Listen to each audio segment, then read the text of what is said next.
दोस्तों 5 मिनट का समय निकालकर इस वीडियो को जरूर देखिएगा। यह वीडियो हम सभी मसीह लोगों के जीवन पर आधारित है। हे परमेश्वर, आज तो घर में खाने का एक दाना भी नहीं है।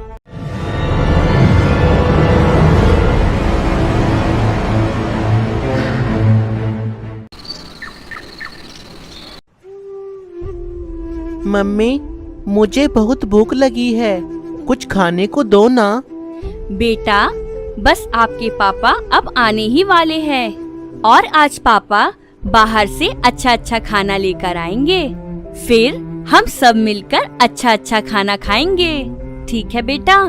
ठीक है मम्मी। हे परमेश्वर, आज तो घर में खाने का एक दाना भी नहीं है। मैं अपने बच्चों को क्या खिलाऊं?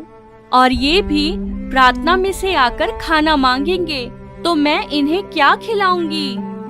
परमेश्वर पिता, आप ही आज रात यहोवा यीरे बनकर हमारे भोजन का प्रबंध करें। लगता है ये आ गए आप। कैसी रही आज की प्रार्थना सभा?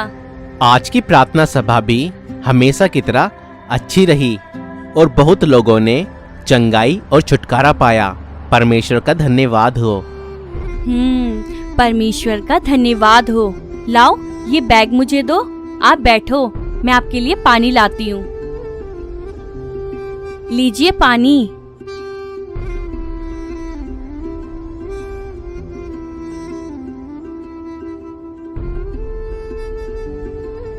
मुझे तो बहुत तेज भूख लग रही है, अब फटाफट से खाना लगा दो।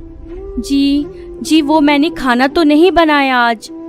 क्यों रुचिका, तुम्हारी तबीयत तो ठीक है ना? जी मेरी तबीयत तो बिल्कुल ठीक है, मगर घर में राशन और हरी सब्जियां खत्म हो गई हैं। आप बाजार से कुछ खाने को ले आओ ना। मगर कहाँ से लाऊं? मेरे पास तो पैसे भी नहीं हैं। जो पैसा था वो मैंने प्रार्थना सभा में जाने के लिए किराए में लगा दिया। मगर तुम चिंता मत करो, मैं अपने परमेश्वर पिता को जानता हूँ, वह हमें ऐसे ही भूखा नहीं सोने देगा। परमेश्वर पिता ने अकाल के समय में एलिया के लिए कौओं को आज्ञा दी थी कि वह एलिया के लिए खाना लेकर आए। वह अपने लोगों को अकाल के समय में भी भूखा नहीं छोड़ता है। जब आज हमारे घर में खाने का अकाल है तो वही परमेश्वर हमें भी उसी प्रकार खाना खिलाएगा। क्या आज के समय में भी ऐसा हो सकता है? हाँ, बिल्कुल हो सकता है, क्योंकि हमारा परमेश्वर कभी बदलता नहीं है। अगर हमें खाने को ना भी मिले तो भी परमेश्वर का धन्यवाद हो। और आज की रात हम ऐसे ही काट लेंगे और कल मेरे इन्वेस्टमेंट का पहला सैलरी आना शुरू हो जाएगा और उसके बाद हम हर रोज अच्छा अच्छा खाना खाएंगे। अमित यह बातें कह ही रहा था कि तभी उनके दरवाजे पर किसी की दस्तक होती है। रुचिका बहन। अरे, इतनी रात में कौन आया है? जरा जाकर देखो तो कौन आया है। अरे कांता बहन, आप इतनी रात में? सब ठीक तो है ना? हाँ बहन, सब ठीक है। आज मेरे बेटे का बर्थडे पार्टी था। मैंने तुम्हारे हिस्से का भी खाना बनाया था, मगर मैं काम के चक्कर में आप लोगों को बोलना भूल गई। और जब मैं अभी बैठी थी तो मेरे मन में बोझ आया कि मैं आपके हिस्से का खाना आपको लाकर दूं। ये लीजिए आपका खाना। शुक्रिया बहन, प्रभु आपको आशीष दे। ठीक है बहन, मैं चलती हूँ। जी, आपने बिल्कुल ठीक कहा था। परमेश्वर अपने बच्चों को कभी भूखा नहीं रहने देते। वो आज भी यहोवा यीरे बनकर हमें हर एक चीज मुहैया कराते हैं। फिर रुचिका कांता बहन की सारी बातें अमित को बताती है।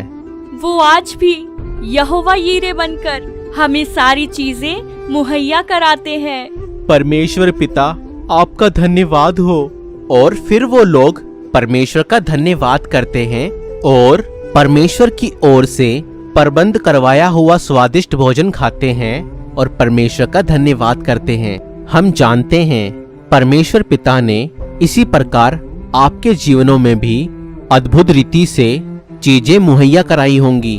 और ये कहानी काल्पनिक नहीं है बल्कि वास्तविक है, क्योंकि परमेश्वर पिता आज भी इसी प्रकार बहुत से अपने दासों और विश्वासियों के जीवन में आज भी काम करता है। हम विश्वास करते हैं इस कहानी के द्वारा आपने जरूर आशीष पाई होगी। आपको यह वीडियो कैसी लगी हमें कमेंट करके जरूर बताएं और इस वीडियो को लाइक शेयर करना ना भूलें। अगर आप हमारी सेवकाई को सपोर्ट करना चाहते हैं तो आप हमें फोन पे, गूगल पे, पेटीएम और यूपीआई भी कर सकते हैं। डिटेल्स डिस्क्रिप्शन में है।